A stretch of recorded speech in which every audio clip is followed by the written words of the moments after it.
Welcome, viewers, to Eyewitness, your favorite program with Jibrin Ibrahim.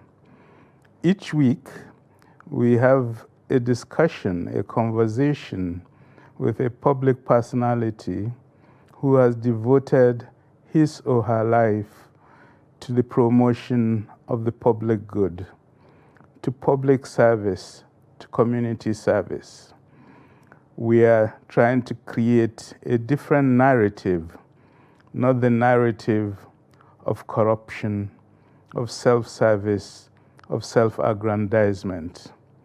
What we do in this program is to get Nigerians who have done exactly the opposite of what is almost considered normal today.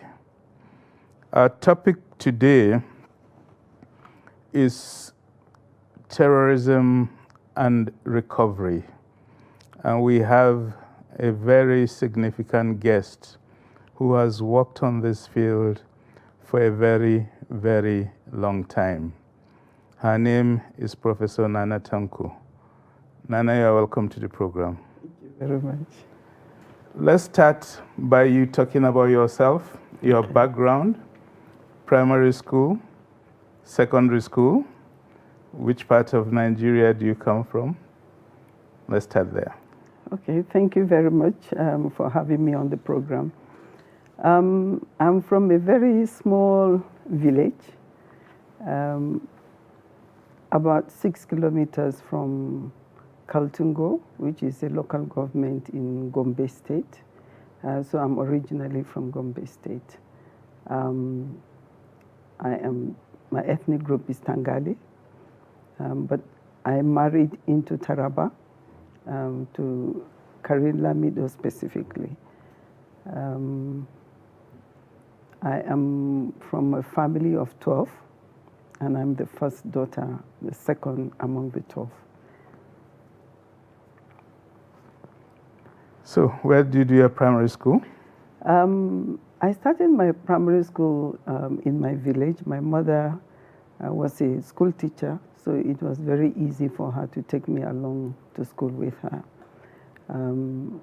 After first year in primary school, I had been going to school maybe for 2 or so years, just following her. My parents decided to send me to Cabo Girls School in Kano State then. It was a mission school. My parents wanted me to have that missionary background in terms of education.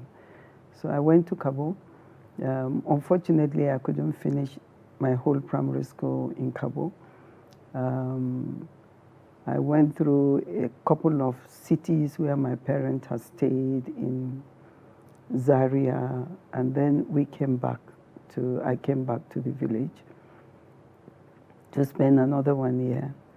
But I ended up graduating then from leaving primary school from the Native Authority headquarters then, which was Tula, that covers my area. It was from then I finished my primary education. I did not, we had 7 years then in primary school. I didn't finish the 7 years. In my 6th year, I passed to go to another missionary school from the Ekwa transferred primary school then. I went to Biliri Secondary School. It has just started as missionary secondary school in my area, which was about 15 kilometers from my village. That's where I went for my secondary school.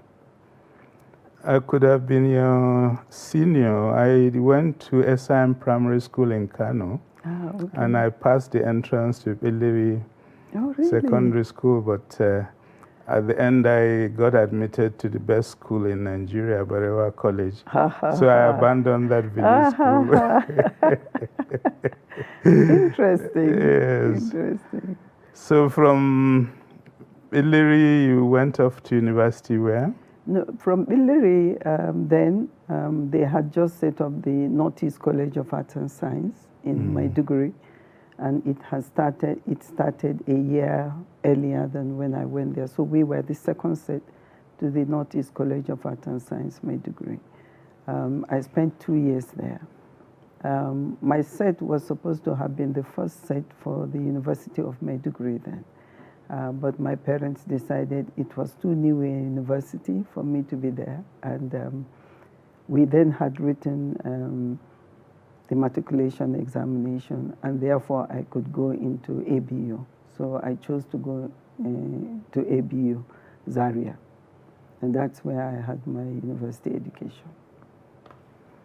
That's my university, as you are aware. Yes, I know. Although I was there a bit earlier than you. Yeah, it used to be the university. Yes. Yeah. So it was a delight for me to really be in ABU. For me, it was such a pride to graduate from the ABU. You ended up with a doctorate degree in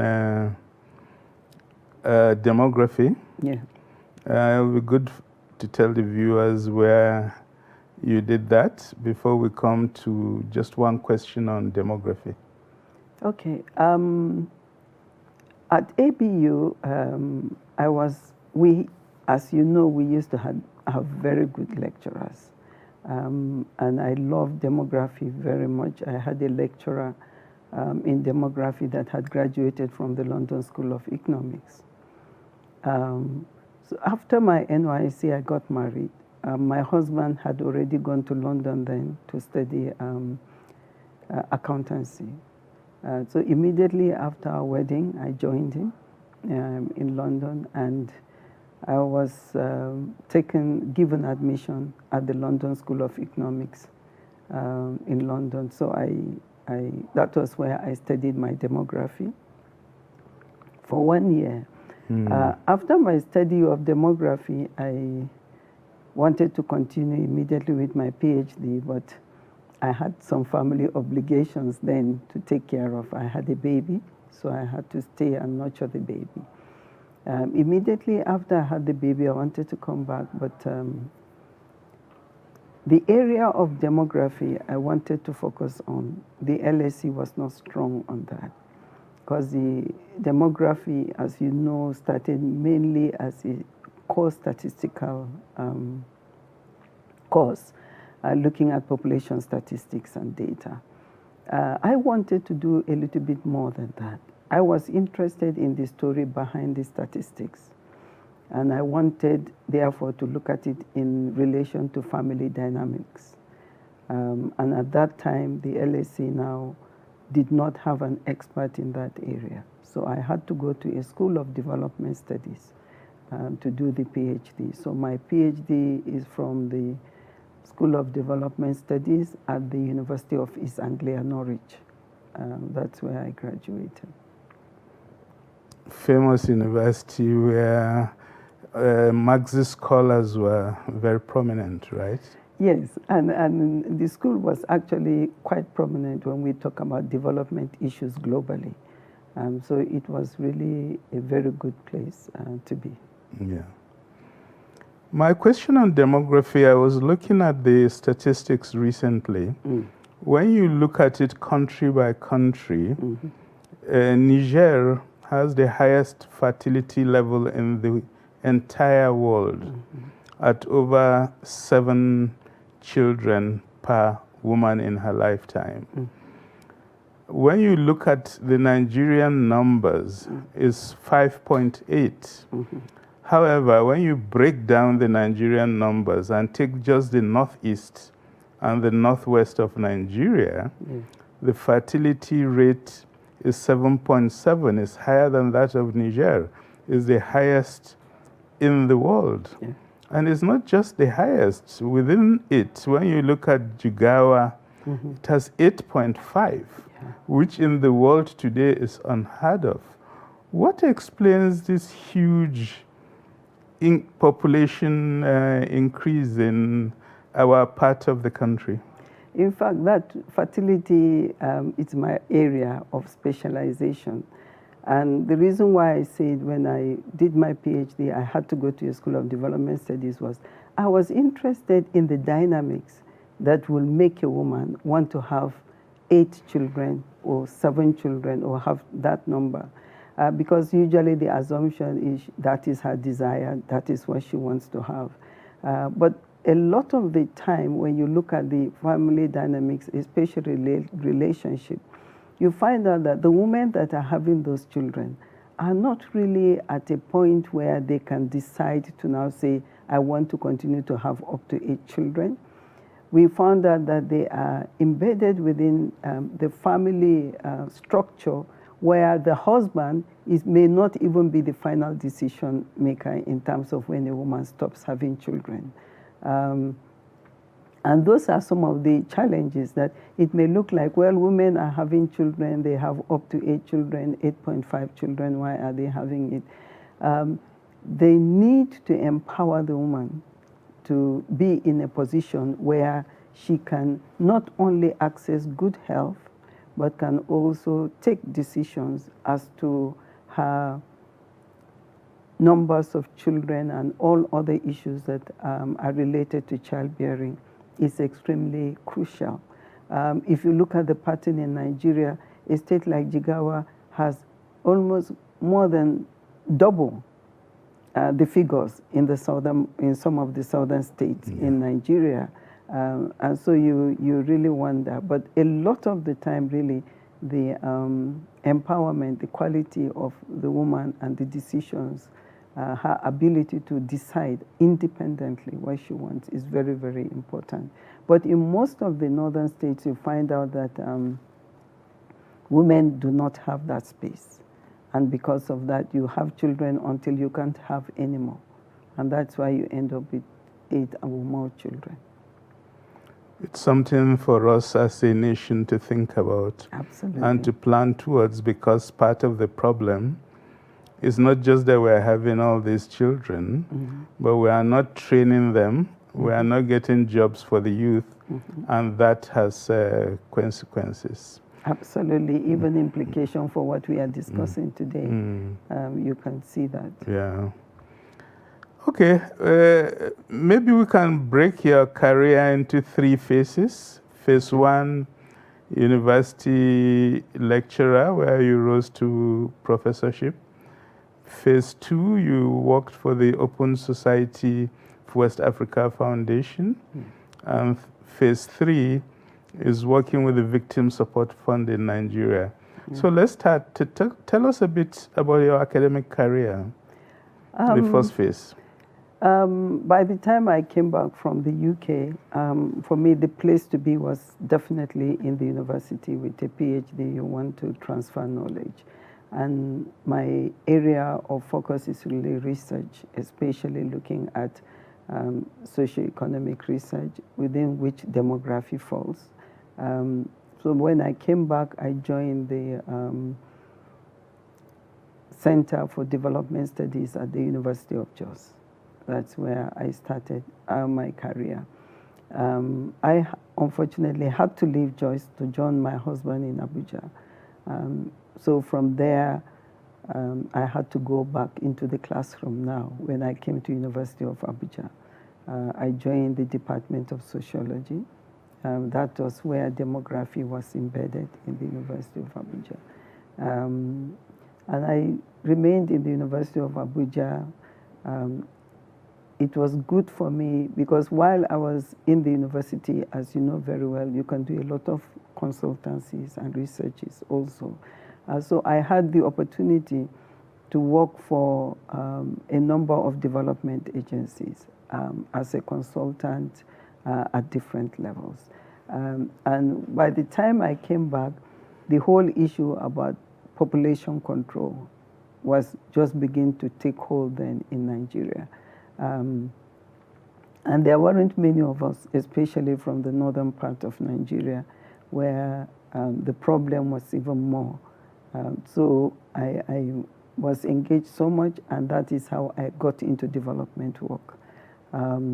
My strength was not only in demography, but especially looking at women and the status of women and how to ensure that some of the development benefits accrue to them. So I did a lot of work in that area, not only research, but really evaluation and assessment of development programs in Nigeria. So I developed the passion and the interest for development work from there. While I was doing that, I saw also the space to now say that in the North, we didn't have adequate number of NGOs that can really support the work that government and development agencies are doing.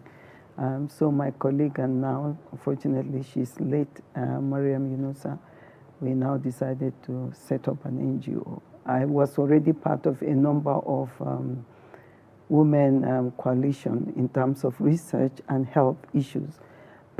So that's really how I got into development. By the time we had our NGO, I took 2-year leave of absence from the university to set up the NGO and work on developing the capacity of women leaders at the community level to intervene within their own community. So that's how I got into development and NGO work. Mm-hmm. Yeah. That's very interesting, the way in which academic careers often slide through to development work and other fields. But at the end of the day, the students lose you.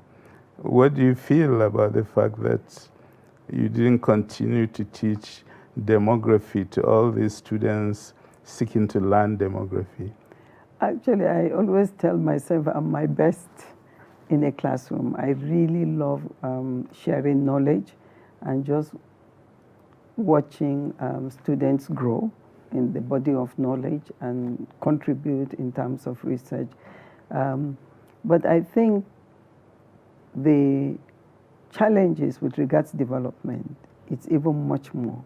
I have had a career where I could actually have an opportunity to bring in my development experience into the classroom and to take my classroom experience into the field at the same time. So I've never left academic completely. I still have a foot in there to make sure that at least I keep the mind going and the brain engaged. That's very good. Let's move to phase 2 then, where you move to the Open Society Initiative for West Africa. This is an initiative by George Soros, the famous American philanthropist who set up these Open Society foundations. Those of us on the far left tend to dislike him because of the way in which he smashed so many financial systems, such as Malaysia and all that, but that's not what we're discussing here. That's not the part of Soros that I know. No, we're not going to go into that at all. But I think what's interesting is this liberal idea of promoting multi-party democracy, the free press, and freedoms all over West Africa. And when did you join the Open Society Initiative, and what did you do while you were there? Okay, I joined the Open Society Initiative from my NGO work because I was working in the NGO then when I met somebody from the Open Society.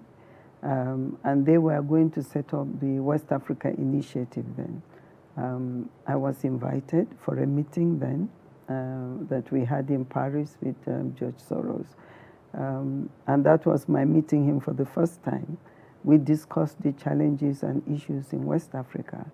And at the end of the meeting, he decided to make us members of the board for West Africa. So that was how I first came into our Open Society Initiative as a board member. And then the offices now were established in Abuja. And I was with the late Ahmed Joda, the 2 members from Nigeria. So being based in Abuja, I became one of the core in terms of helping set up the offices in Nigeria. So at the time that the first executive director had to go, I was now asked to cover the office until they get an executive director. By the time we had an executive director, it was now decided, look, the office, we should have a West Africa office in Dakar, Senegal. And so the decision was, well, let's keep an office in Nigeria. We cannot, because Nigeria is key.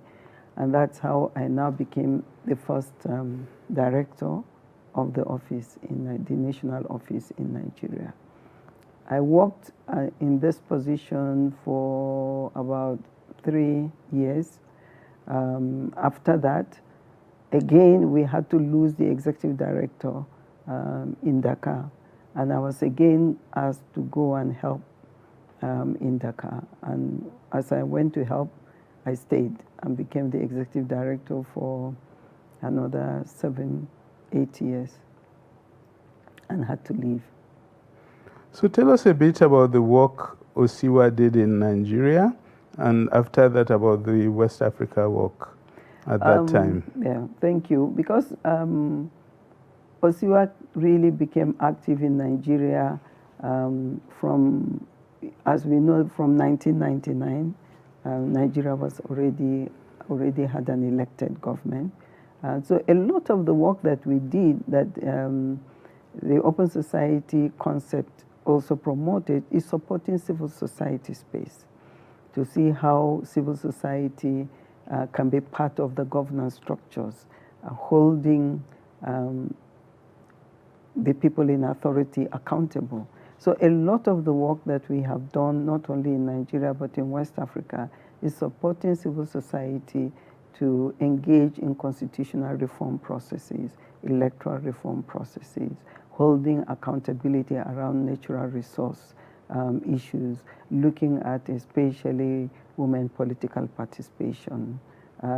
Those are the sort of areas that we worked in West Africa.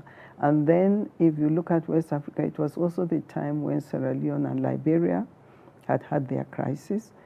So we had to support the special court process in Sierra Leone. We worked a lot to give capacity at that level, and also to support then the setup of a government also in Liberia.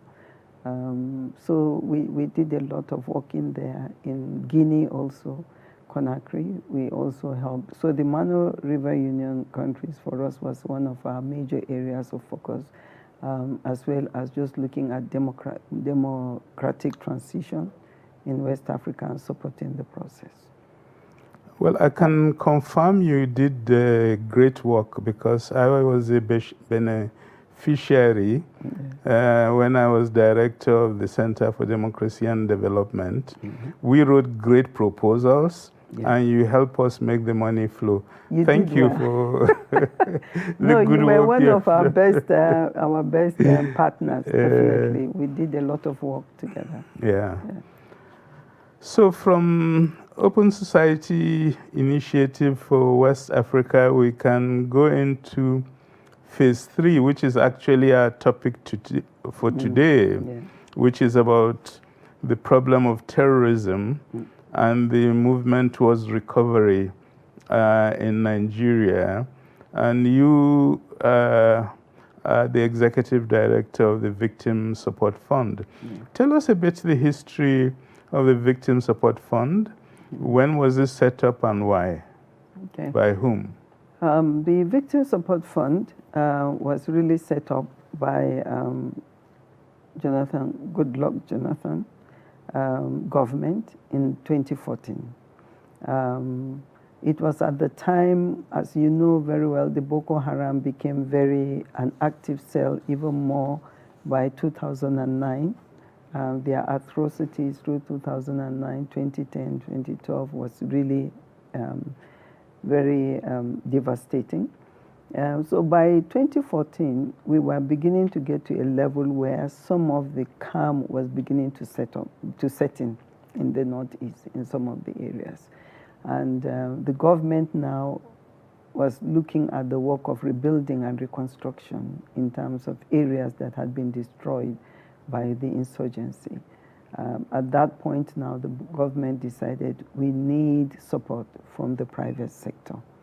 And therefore, the government then mobilized the private sector to raise funds as well as to support appropriate strategies and interventions to support the victims of terrorism. So the government then put together some of the richest people that we have in Nigeria and brought them into what was called then the Presidential Committee on the Victim Support Fund. And the committee is chaired, or was chaired then, by General T.Y. Danjuma, who is still the chair of the Victim Support Fund. And the major role that they were given, it was a 28-member committee.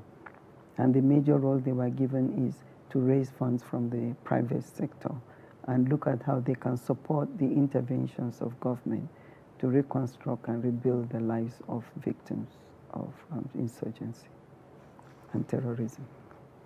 Thank you, Professor Nana Tanko. We'll take a short break, viewers. We'll be right back.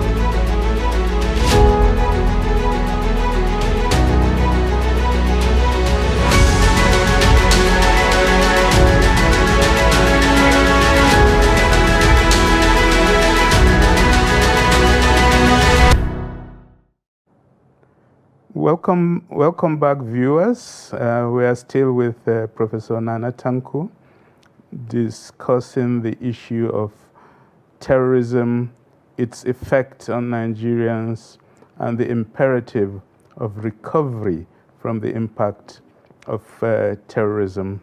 Professor Tanko, you are just telling us about how the government of Goodluck Jonathan was able to convince the private sector to put money together to help in the recovery effort.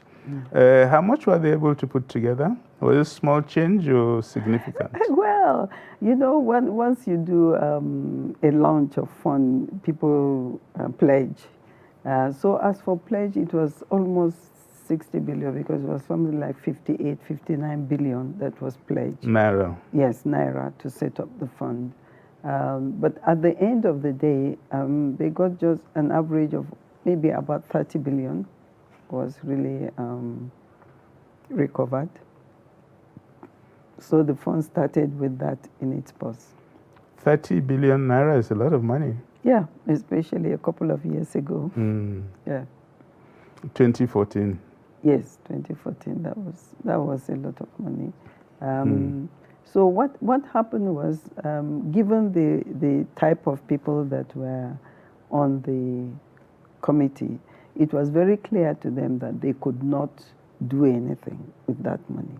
So what they did was they had the wisdom to now, even before they raised the fund, to now say, look, let's set up a foundation that can now handle the funds. So they set up what is known as the Nigerian Foundation for the Support of Victims of Terrorism. And so the fund was raised in the name of the foundation. So I work for the foundation. So what they did was they put together an executive director and a team of experts in different program areas to now be the implementing arm of the committee. So they were now providing strategic guidance while we are the people that do the running around. The first executive director was Professor Sunday Ochoche. I was the director of program, and he finished his term, and I was asked to take over. And so our role had been to now implement interventions that will really meet the needs of the victims of terrorism.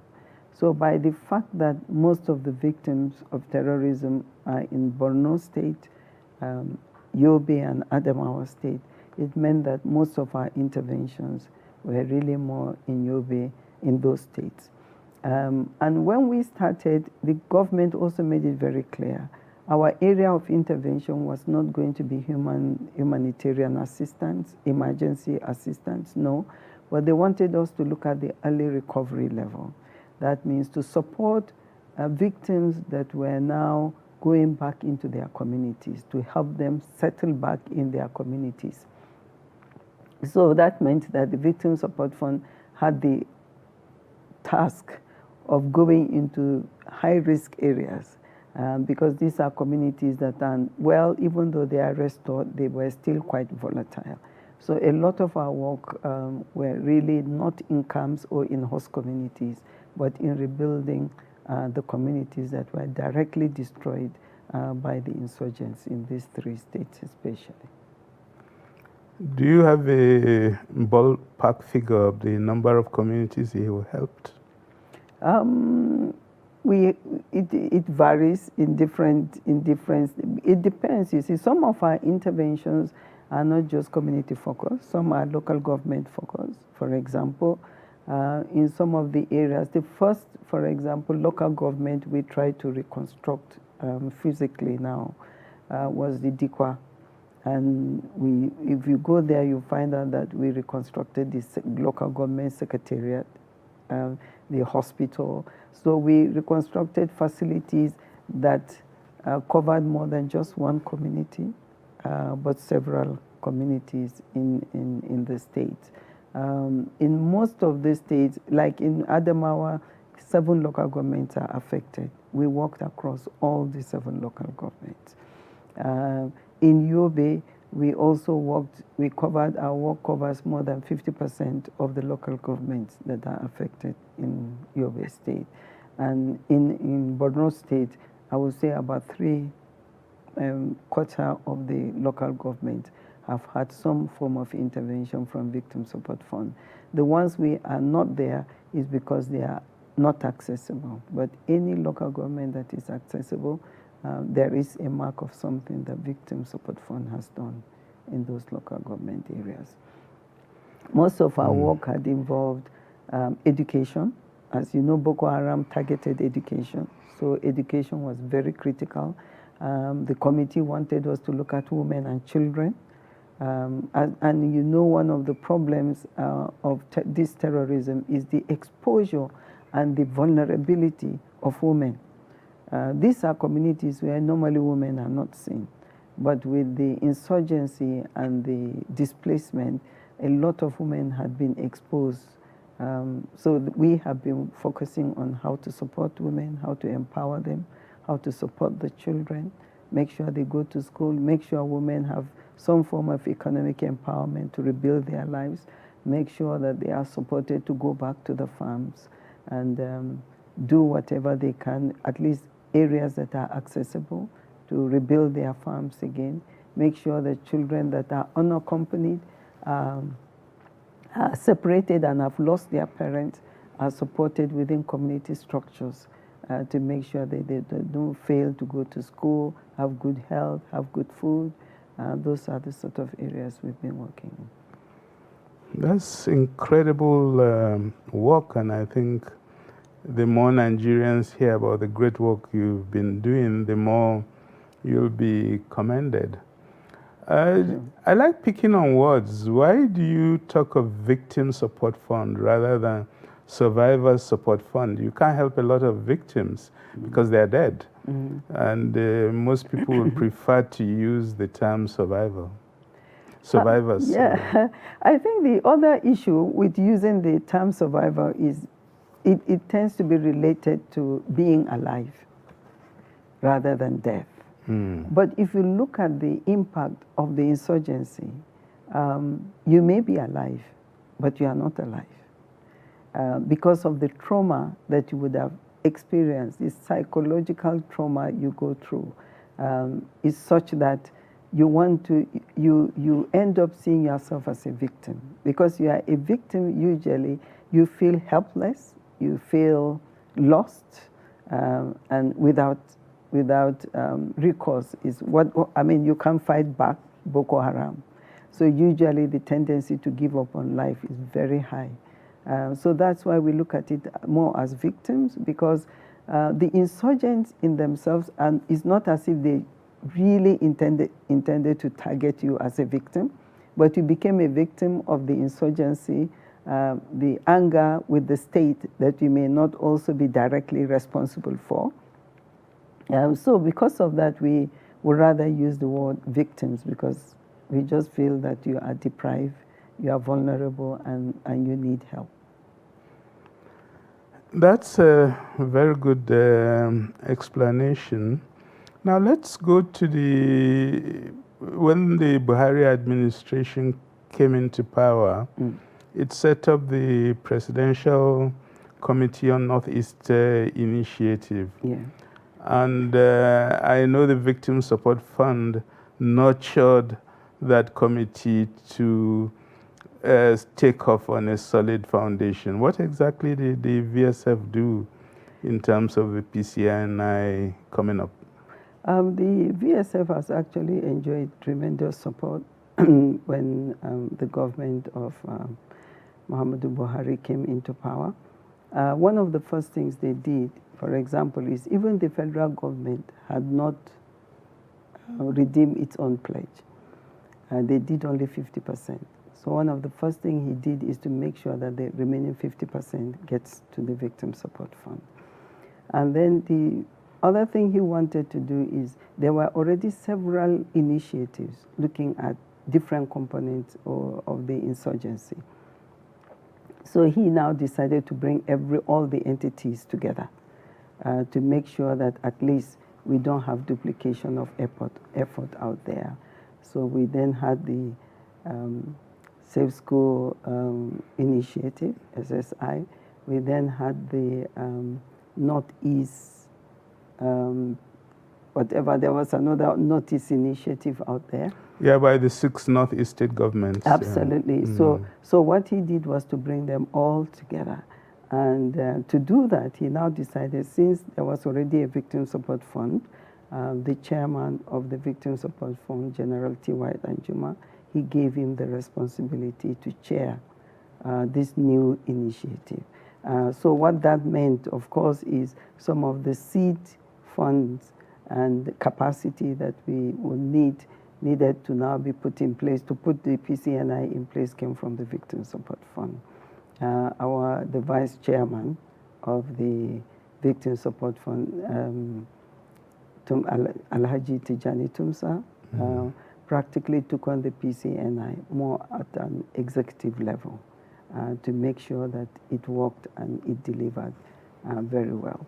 So it is really, like you have rightly said, a baby of the Victim Support Fund, and we are happy to see the level of interventions that they could do, that the VSF did not have as much funding to do some of the things they did, and they've done very well. So yes.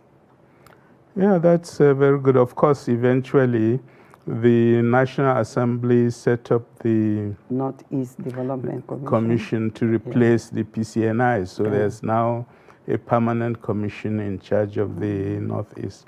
Now let's go back to the question of terrorism in Nigeria.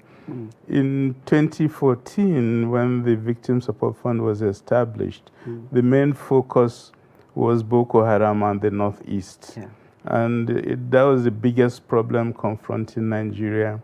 And it was having such an impact. Today, terrorism has spread very widely in the country.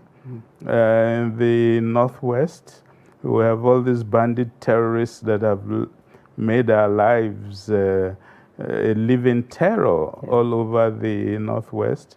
The North Central, the whole question of farmer-herder clashes. In the Southeast, the IPOB phenomena and the ESN. And in the Southeast, it's today very unsafe for you to be on the streets with a Nigerian army or a Nigerian police uniform. They will kill you. So terrorism has spread all over the country. And the Victim Support Fund has the mandate to help all victims of terrorism. How are you adjusting to this new reality? You are quite right in terms of the new dimensions now of terrorism in Nigeria. The Victim Support Fund was not set up to only do the Northeast, but to look at terrorism across Nigeria. So definitely we have had to revisit the work that we are doing. We just recently held a consultative forum where we brought stakeholders from across the country to really talk about this. The Northwest, it's a major concern. We've started some interventions in Niger State over the last year to see how we can support the victims of terrorism in that state. We are also supporting right now victims of terrorism in Benue State. We had done an initial intervention in 2019, 2020. Now we are back to still see how we can support it. So in terms of the new dimension of terrorism is even a lot worrying, like you have said. The victims also, there is apathy in the funding war. And so there aren't many people. The support that Northeast had, Northwest, for example, is not getting that. North Central is not getting that. So the fund we have in the Victim Support Fund now becomes very critical. And I want to also state that really, I don't think all over Africa there's any such fund that is doing the type of work that we are doing, that is private sector driven. We have been judicious. I want to commend the chairman of the Victim Support Fund, General T.Y. Danjuma. He has led the Victim Support Fund to use our resources judiciously, that even right now we are able to say, okay, we can still go into the Northwest and the North Central. So we are in discussion to look at some of the interventions that we can have in these new areas, in the North Southeast, in the South, even in the Southwest. We see some of the manifestation of the activities of terrorists. So we are hoping that over the next month or two, we will come up with a new strategy and a program focus that will help us also work to give some succor to the victims of terrorism in some of these areas as well. Very good. Looking at the whole scope of the work you do, what will you identify as the value added that you have contributed as the Victim Support Fund? One of the terms of reference of the committee when it was set up was really in terms of policy advice to government, in terms of the trend of terrorism, the intervention and policy options. We have done very well because for all the years we have been working, every year we send our annual report to the Office of the Vice President to inform them of our experiences and also build in recommendations as to what we believe government should do. And we have been blessed in the Victim Support Fund to have all the key security agencies represented on the committee. And so we do and hold a lot of discussion around looking at security and terrorism globally. Beyond that, I believe that in the Northeast, even beyond what any development agency will say they have done, we are proud to say that we don't think they can stand by Victim Support Fund in terms of the work we've done to reconstruct school, reconstruct local government secretariat, reconstruct hospitals, police stations, the number of victims we have supported, children in school. We are talking about hundreds of thousands of people, millions actually, let me put it that way, that today owe it to the Victim Support Fund and the resources we have put on ground for them to rebuild their lives again. And so I think our impact on ground, it's enormous. It's at the individual level and also at the governmental level.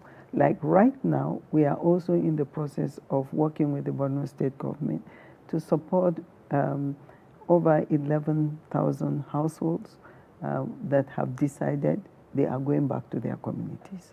So we are facilitating that whole resources that is needed to get them to go back to their communities. There is no support that has been given right now in terms of helping victims to go back to their community to the extent that the Victim Support Fund has done. So we are very thankful to God for really the Victim Support Fund and appreciate the initiative of the government in saying that we need support from the private sector. And we are now at a level where, with the judicious use of our resources and the impact, we are at a level where we know that the private sector will always be there to support such initiative moving forward where there is need. Thank you, Professor Tanko. Just one last question. The issue of recovery is problematic because the community is attacked, they run away, the security forces move in, they stabilize the situation, you move in, you rebuild schools and houses and administrative buildings, and then the terrorists come back and attack again. In your strategic thinking, how do you address that problem? I think that the only way we can do that is to build the resilience of the communities to resist and to make sure that they occupy their space and give them the security that they need to continue to stay in their communities. I think if we can build their resilience, give them the community support that they need, we would have taken a big step forward in making sure. As for the attacks and the counterattacks, and that is to be expected until at a level where we can actually say we have conquered the terrorists. That will continue to happen. But I'm glad to say that even though that happens, it's not at a scale that will distort the whole rebuilding and the reconstruction processes. There are communities that have stabilized over time. And those are some of the communities that we are proud to say, yes, we have supported in rebuilding. Thank you very much, Professor Nana Tanko, for this very interesting conversation. It makes the point we like making in this program, that there are lots of Nigerians that are actively contributing to the public good, to community development. And I think the example she has just explained of private sector individuals in Nigeria who collectively put together over 30 billion naira to help communities recovering from terrorism is a very edifying example. Professor Tanko has had a very interesting life, starting as an academic in the university, then going into the Open Society Foundations, where she was involved with democracy promotion, human rights promotion. And finally, today, she's been active in the last decade or so in terms of this very important work of the impact of terrorism and how to recover from it. Viewers, we'll meet again next week. Thank you for your commitment.